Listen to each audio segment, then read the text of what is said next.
Hello everyone, welcome back to my channel. I'm Bill. We're going to be in the 3rd edition Player's Handbook, my very well used copy. We're going to look at transmutation first level arcane spells in this video. We're going to go over them and see if there's anything we can do to make them usable for a battlefield.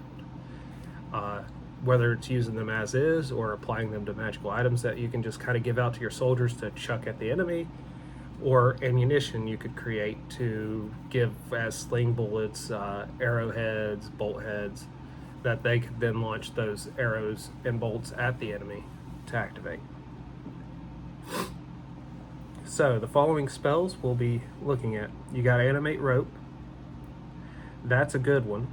I could see your second or third in the line chucking the rope over top of everybody and commanding the end of the rope to wrap and tie the nearest person up. You do enough of that, and you could pretty much pacify a small area pretty quickly that then your soldiers could kind of just push through. Burning Hands. Give your soldiers a glove that they could wear that whether they're in the first or second row, they can just kind of stick their hand out towards the enemy and cast Burning Hands, and then the glove just disintegrates as the fire takes effect. Enlarge. Object or creature grows by 10% per level. So this is where Enlarge is different than Pathfinder, because it's object or creature. Erase. Mundane or magical writings vanish. I don't see that one being as useful for a battlefield. I can see that being useful pre-battle, where you have all your maps and everything and you're making your plans and then casting Erased so that nobody could get a hold of it. Expeditious Retreat would be a very useful one because it doubles your speed. That would also be a good marching spell. Featherfall. Featherfall wouldn't be great, but for your players it's awesome. So you have that dichotomy there. Jump spell. Subject gains a +30 on jump checks. I don't see that one being particularly useful, but there I could imagine a situation that would help. Especially if you combine that with Expeditious Retreat, which doubles your speed. All of a sudden you can jump a bigger gap. So ship to ship fighting, if they haven't put the boards across yet, with Expeditious Retreat and the jump, you could run and jump that bigger gap to get there to where you could be in melee combat on the deck of the ship.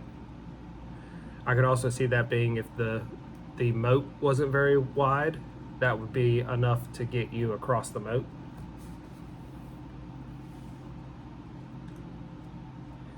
Magic Weapon gives you a magical weapon. I could see that being useful as a sheath. So your soldiers are carrying swords or axes with a sheath on them. You could then cast, by activating it, well, say it only has one use, so when you activate it, the sheath will, other than the part that holds it onto your belt, everything else would disintegrate on it, because that shows that it's been used. You could cast a magic weapon and gain your weapon as a +1 weapon for whatever the duration of the spell is. I think it's 1 minute per level, and that would allow you to fight creatures that have damage reduction to magical weapons.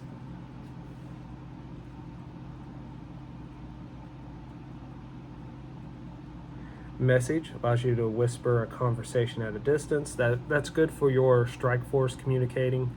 So if your party was splitting up and going around an area and finding different things as they're going, so say around a courtyard and there's different little offshoots of stuff going on, they could use message to talk back and forth and communicate with each other as they're going. But I don't see that being helpful in the actual battle. Reduce. Object or creature shrinks by 10% per level. That can also be useful if you're trying to get into a place, because you can take your smallest guy, if he can't fit through, say, an arrow slit, you can then cast Reduce on him and maybe he squeeze in now. You could also shrink an object, and then say the funnest use I have of it is take a cannon or a ballista bolt, shrink it with the reduce, or alternatively, there is the shrink item. The reduce can go up to 50% of its original size. The shrink item, which is a 3rd level spell, it turns it to 1/12 its normal size. So you would reduce that down, and then when you use it, so say you launch that cannonball as a musket bullet, or you launch that ballista bolt as a crossbow bolt, you then dispel or end the effects of it after it's fired. So when it's in transition in the air, and all of a sudden it turns to its original size, and it's still traveling at the enemy. Now you might play with range increments and things like that. It depends on how much you want to bog down on that end of it. But other than that, it's a really interesting way to expand the combat. Expand what could happen in the combat. Shocking Grasp. Touch delivers 1d8 plus 1 per level electricity. You could put that on a glove. You could also alternatively put that on ranged ammunition, and then just pepper them with the ranged ammunition. When it hits them, it also activates the Shocking Grasp, which, if it deals 1d8 plus 1 per level, and you hit them with a sling bullet does 1d4. Most 1st level warriors have about 4 to 6 hit points, and then from there you go into 2nd level, they would have maybe 12. So you're hitting the point where you're going to really start dropping the weaker military components in the shield walls.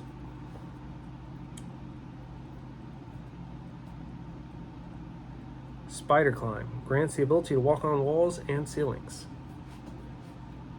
That'd be very useful in a siege.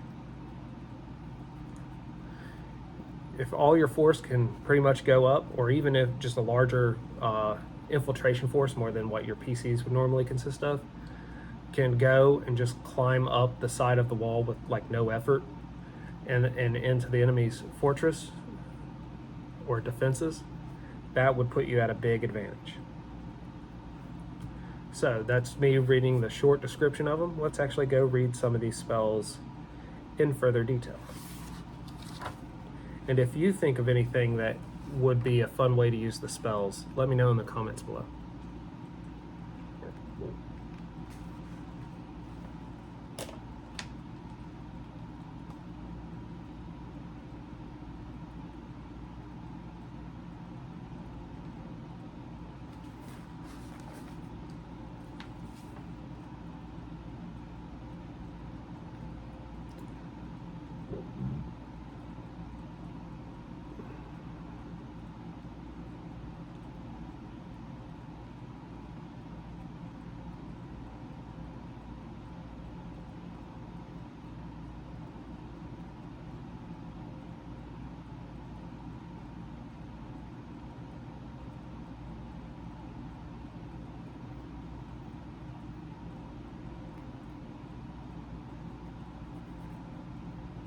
So animate rope functions just how I was describing it to you guys. The rope, it won't like meander its way to it. It has to be next to where you want it.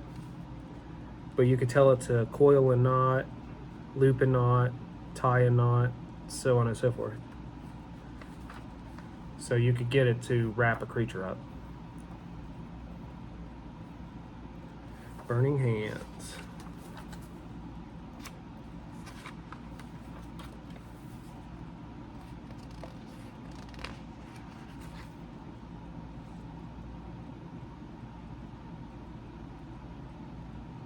So Burning Hands as an object you give your soldiers would be something they'd have to be cautious about, because it's a semicircle in front of you that goes out 10 feet. I think it's different in Pathfinder. I think it's like a cone in Pathfinder, but I could be wrong.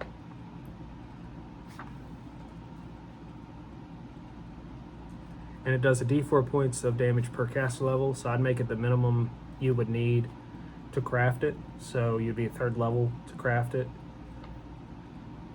maybe 5th level if you were making ammo. I'd have to look at magical weapons and armor. And then it would do that many dice of fire damage, I believe.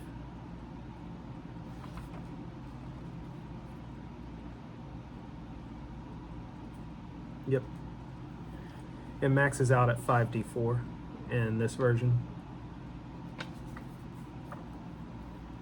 But I could also see that being very useful on ammo, because then you could hit one target, the target being the starting point. It could go up to 10 feet behind the target, and it could go out 10 feet, semicircle, and hit everyone in the middle of that area with fire. That could get very intimidating very quickly, especially if more than a few of those hit the center of the military. That's a different way to use flaming arrows, in my opinion.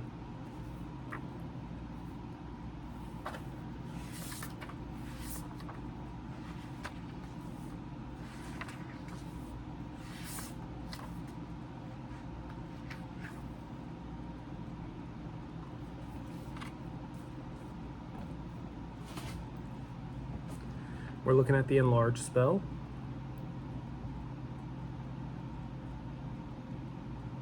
Lasts a minute per level, 42 negates.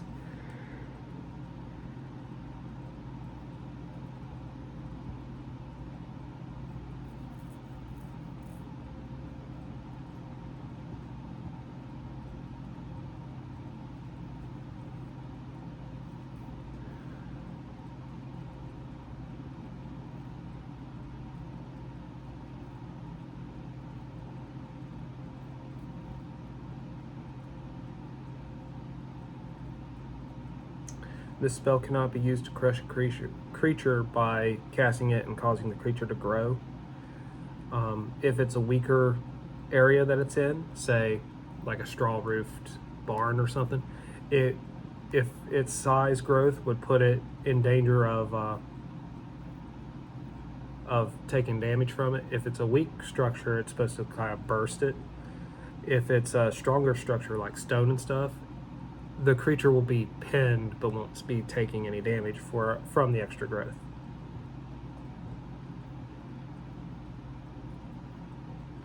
But you can also use this on objects, which is different than Pathfinder. So you could pull over a bowling ball sized rock to the cliffside, top of a wall on a tower or something, and cast enlarge as you're rolling it over the edge. And now it can increase in size, so falling object damage would change its weight based on how much it increases in size, which it is 10% per caster level, so at 5th level it would be 50%, so its weight would increase by 240% is what it has here. So that would be a very big increase in weight.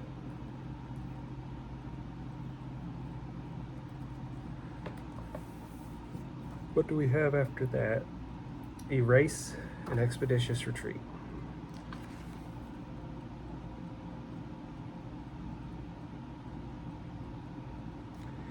Now, if you had a trapped area with explosive runes, glyph of warding, CPS signal, snake sigil, and arcane mark,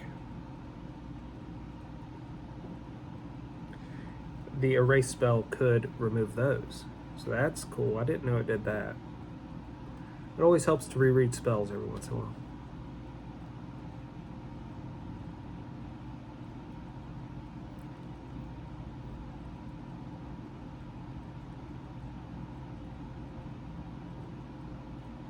Okay, if you have to make a caster level check to erase those spells that were mentioned. But if you fail to erase those spells, then you trigger the explosive rune, a glyph of warding, or a CPS snake signal. Whatever it was that you were trying to erase.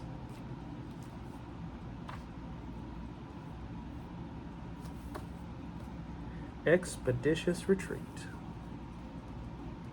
Lasts 1 minute per level, so it doesn't have the duration I'd like it to have. for a marching spell. So if you're going to use it for marching, you'd need to equip your whole army with boots of striding and springing, which is not necessarily feasible for the price.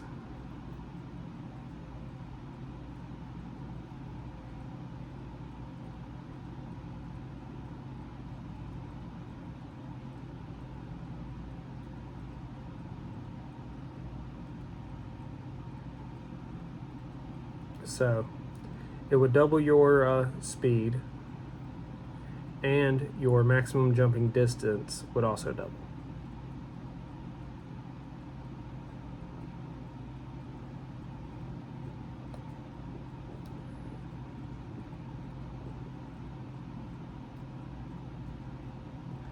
If you needed to get your military into position, I could see this being used in that way. Because all of a sudden your speed doubles, so you're marching, when you do a double move, you'd be marching at your full run move. And if you did a full run, you'd be at pretty much 8 times your speed. I could see that being used to get your military into position during a battle, like if you needed to move to a new area to flank all of a sudden. But outside of that, I don't see a lot of use for it. At least not in the original way, I thought. Featherfall.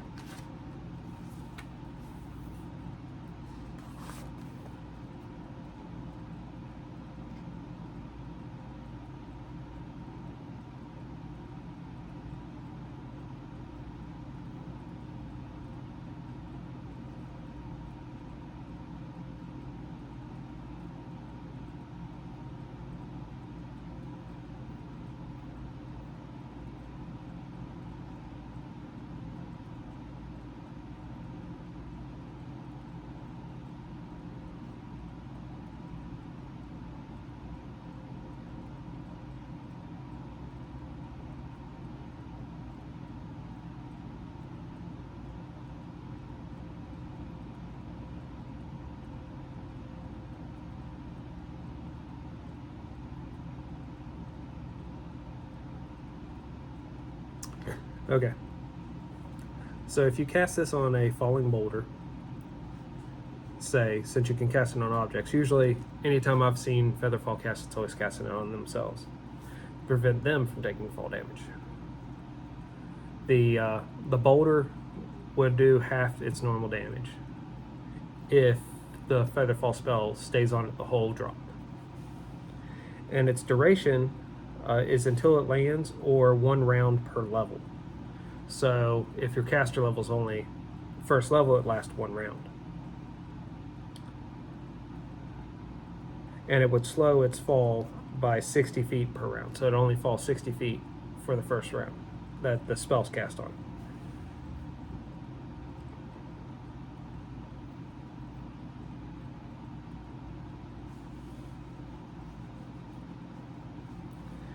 And then, other than that, it does not affect regular weapons and stuff like that that are being used in melee combat, and so on and so forth. Just going over the basics that it doesn't affect what it shouldn't affect.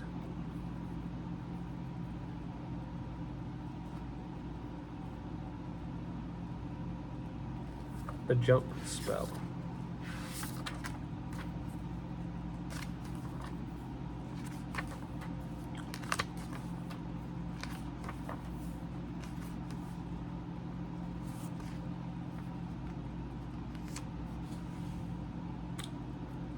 Lasts 1 minute per level. Has no maximum on how high or far he can jump. That you are normally limited to on the jump table.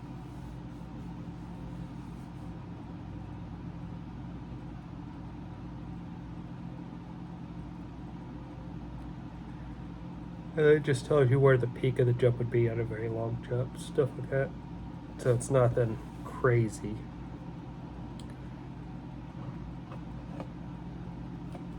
So other than stacking that with Expeditious Retreat to clear big areas, I don't see it being overly useful for a regular battle. Now, inside the regular adventuring, it's going to be useful.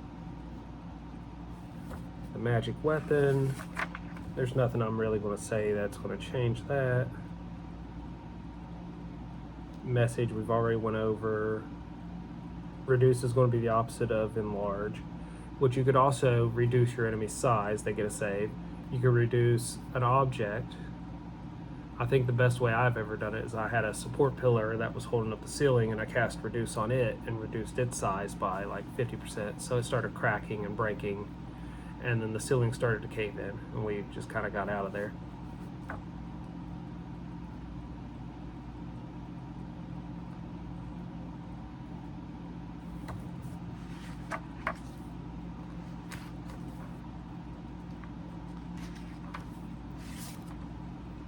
Now let's look up Shocking Grasp.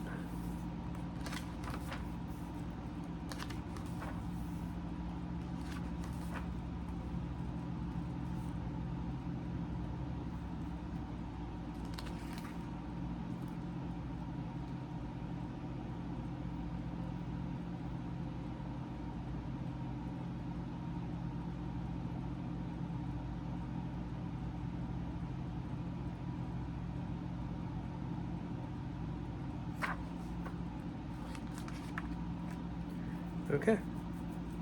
Shocking Grasp does 1d8 points of damage plus 1 per caster level, maximum plus 20. So as a first level spell, this one could do up to 28 points of damage when you're 20th level. So that's really impressive. Also, when you're attacking somebody with this spell and they have lots of metal armor or made out of metal or carrying lots of metal, etc., you get a +3 on your attack modifier to hit them. But I could also see that just putting that on ranged weapons would be devastating, because now you're doing a d8 points of damage, and you either have to be 3rd level or 5th level. I'd have to look up craft arms and armor again, and that would be the level. So that's the level you should make it at, just to give you all those bonuses. So you're either adding +3 or a +5 to the 1d8 points of shocking damage, in addition to the ammunition damage for hitting the target. Spider Climb. See if there's anything extra in Spider Climb.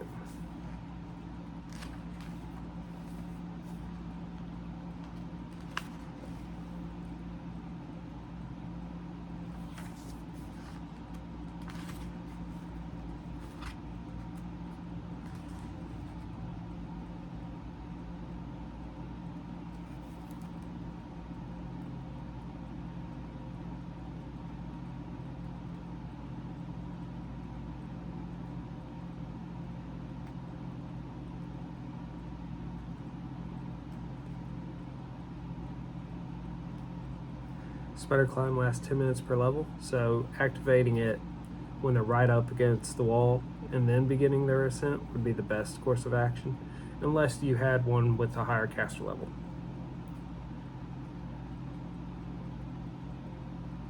And it's a single creature as the target for Spider Climb. So let me know if there's any interesting things you all have for these spells we just went over, that for like a battlefield, like any new ways to use this, or even new ways to use this just adventuring. I'm curious to see how creative everybody is. Until we all game again, guys.